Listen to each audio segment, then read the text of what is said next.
no one remembered who was buried in grave 47.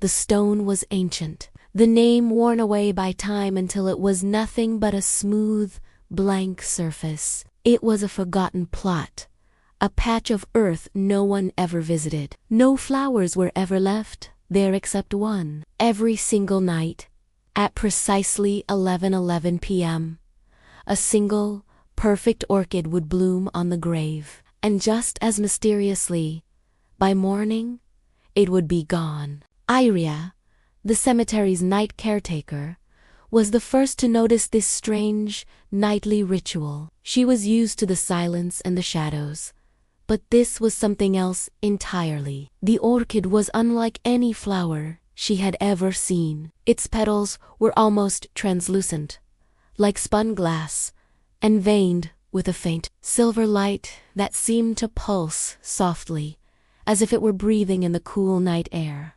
Drawn by its otherworldly beauty, Iria leaned closer one night. That's when she heard something impossible. Whispers. At first, they weren't words. They were raw emotions, drifting up from the flower. The echo of laughter, a sharp sting of fear, the deep, hollow ache of longing. It was the heavy weight of love left unfinished. Night after night, Iria found herself drawn back to grave 47. Each time the orchid bloomed, the whispers grew clearer, the feelings more distinct. Voices began to braid together, telling fragments of a love story that had been deliberately erased from history. She heard of a woman who waited faithfully by a river, a man who had promised to return before the first snow of winter. She heard of letters that were never delivered, of hands that almost touched again but were cruelly kept apart. The story unfolded in whispers, a puzzle of heartbreak and devotion. One night, unable to bear the silent sorrow any longer, Iria spoke into the darkness. "Who are you?" she asked softly. The orchid trembled violently, its silver light flickering. The jumbled whispers coalesced into a single voice, gentle, but broken with an ancient sadness. "We were forgotten, so we bloomed." The words haunted Iria. The next day, she went digging through the cemetery's oldest, dustiest records, poring over faded ink and brittle pages. Finally, she found it, a barely legible entry for grave 47.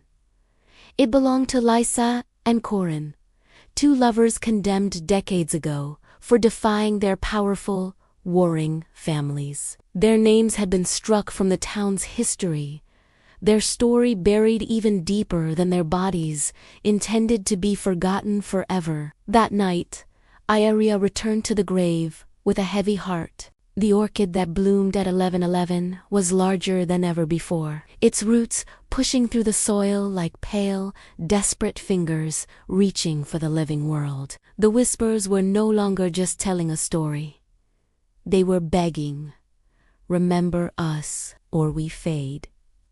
Moved by a grief that wasn't hers but felt just as real, Iria took out a small carving tool. Under the soft glow of the moonlight, she carefully etched their names back into the stone. Lysa and Corin. She spoke them aloud, letting their names hang in the still air, no longer a secret. As she did, the orchid began to glow, brighter and brighter, until it was a beacon in the darkness. Then, its petals gently closed, and the entire flower dissolved into a cloud of shimmering silver dust that drifted up into the night sky, like a long-held breath finally being released.